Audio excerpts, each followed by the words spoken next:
Why hasn't love found me yet? That question sits in your head at weird times, like waiting for water to boil, or lying in bed scrolling for no reason at midnight. And it's not really a question. It's more like a quiet accusation you make against yourself over and over. Like everyone else got handed instructions you never received. I think about this one stretch a while back. I watched 3 people close to me fall into something real within the same few months. One of them wasn't even trying.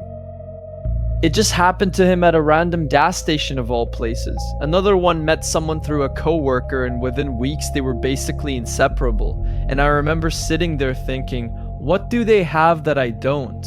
I wasn't jealous exactly, or at least I told myself I wasn't. It was more like confusion, like I did the things you're supposed to do. I showed up, I was honest. I put in effort with people who barely texted back within the hour. I asked questions. I remembered small details.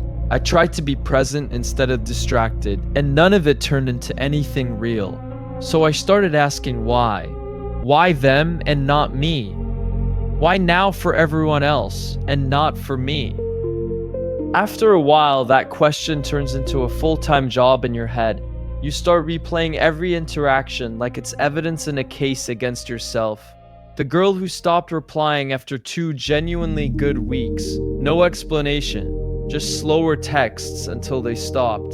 The one who said she wasn't ready for anything serious, but somehow got ready for someone else 3 months later, posting pictures, like the timing just worked out perfectly for him. You sit there and go through all of it looking for the one thing you did wrong. Maybe I came on too strong too early. Maybe I wasn't interesting enough. My stories weren't funny enough. My life wasn't impressive enough. Maybe I talked too much about myself or not enough. And honestly, you can flip that argument either way depending on the night. You build this whole case file in your head. None of the evidence actually proves anything solid. But you keep building it anyway. Because at least it feels like an answer. At least it feels like something you can go fix tomorrow, because the alternative, that it just didn't line up, that it wasn't really about you at all, that's a lot harder to sit with. It's easier to believe you failed some test than to believe there was never a test being given in the first place. And here's the pattern I started noticing about myself the more I sat with it. I wasn't actually mourning any specific person most of the time.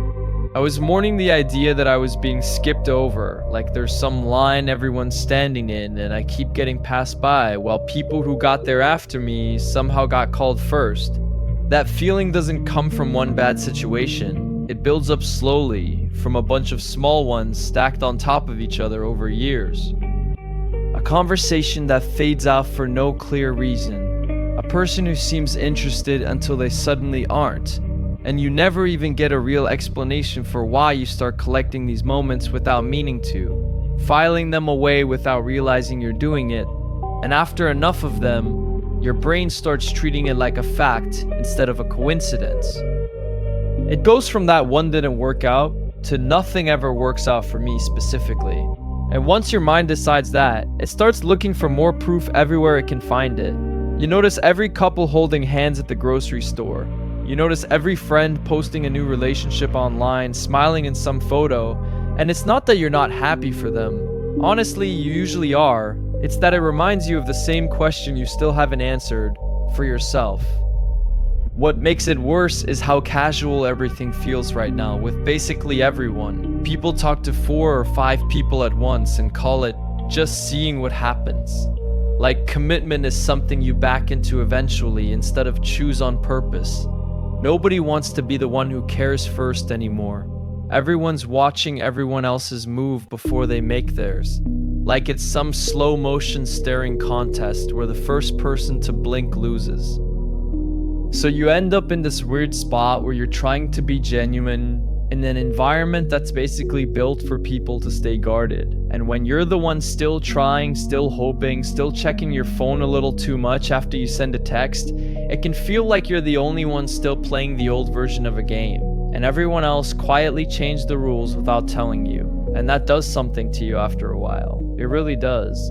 You start wondering if being real is actually the problem. If wanting something serious just makes you look desperate compared to everyone else keeping it light and non-committal.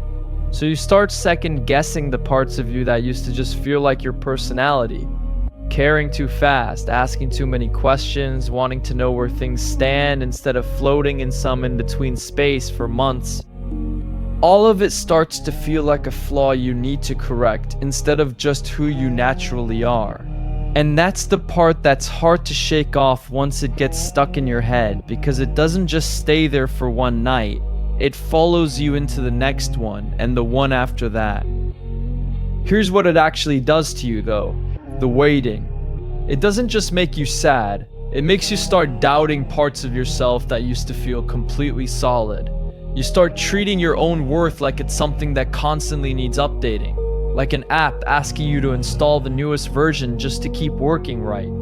You think, if I fix this one thing, if I become slightly more interesting or slightly less available, maybe this time it'll actually land. And that's exhausting, because worth isn't supposed to work like that. It's not supposed to be something you're auditioning for every single time you meet someone new. But that's what it starts to feel like after enough rounds of nothing sticking, like you're on probation with every person you meet, waiting to see if you pass some invisible test before they decide you're worth staying around for. And the messed up part is you don't even know what the test is. So you just keep changing pieces of yourself, hoping one combination finally works. I did that for a while without even noticing I was doing it. I'd catch myself rehearsing how to bring up certain topics before a date, softening opinions I actually cared about, laughing at things that weren't even that funny, just to seem easy to be around. I remember one night specifically, sitting in my car before going inside somewhere, literally practicing what version of myself I was going to be for the next 2 hours. And that's not you talking anymore at that point. That's just a performance built for approval. And the scary part is how normal it starts to feel. Like you don't even notice you're doing it until you're driving home afterward completely drained, wondering why you feel so tired from something that was supposed to be enjoyable. That's the part that quietly wears you down over time. Not the loneliness itself, but the constant performance you never actually signed up for in the first place. At first I felt the problem was me, that I was somehow built wrong for this, too intense, too available, too eager, too something. I used to lay there at night going through a list of my own flaws, like I was doing inventory, checking off reasons why things kept falling apart. But it wasn't that, it was timing and readiness and two people actually being in the same place mentally at the same moment, which honestly is rarer than people admit out loud. I used to think love was mainly about finding the right person. Now I think it's mostly about finding the right person at the right time, which is a completely different thing than people make it out to be.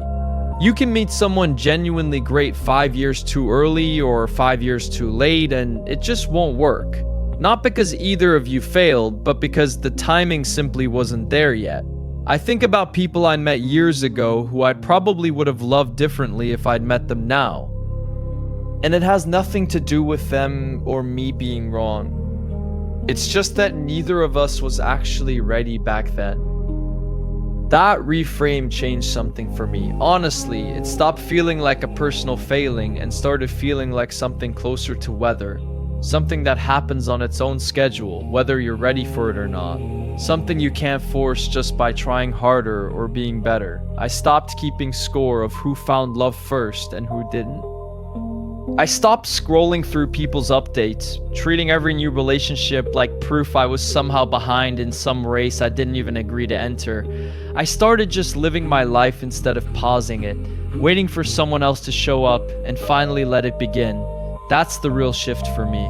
Not convincing myself I was finally worthy enough to be chosen, but realizing I was never unworthy to begin with. I was just early or late, or standing in a doorway that hadn't opened yet. And none of that says anything about what I actually deserve. So now when that question comes back, why hasn't love found me yet? I don't try to answer it with proof anymore. I don't go digging through old conversations looking for the one line I should have said differently. I don't reread old messages at midnight trying to find the exact moment things started slipping. I just let the questions sit there without needing to solve it right away. Because honestly, some questions aren't meant to be solved immediately.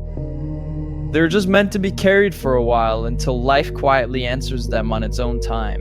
I think what I actually want isn't complicated when I really break it down. I want someone who doesn't treat caring like it's a weakness. I want to stop feeling like I have to hide the parts of me that actually want something real and lasting. I want a version of this where showing up consistently isn't seen as too much.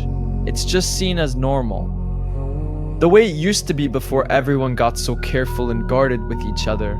I don't need it to happen on any specific timeline anymore. I just want it to be real whenever it does happen, instead of another slow fade that ends with no explanation and no closure. So if you're somewhere in that same stretch right now, still waiting, still wondering what's wrong with you specifically, I don't think there's anything wrong with you. I think you're just early to something that hasn't arrived yet. It is what it is, and most nights that's not a comforting sentence at all. But some nights, it's the only true one you've got. Love isn't skipping you, it's just not done making its way to you yet.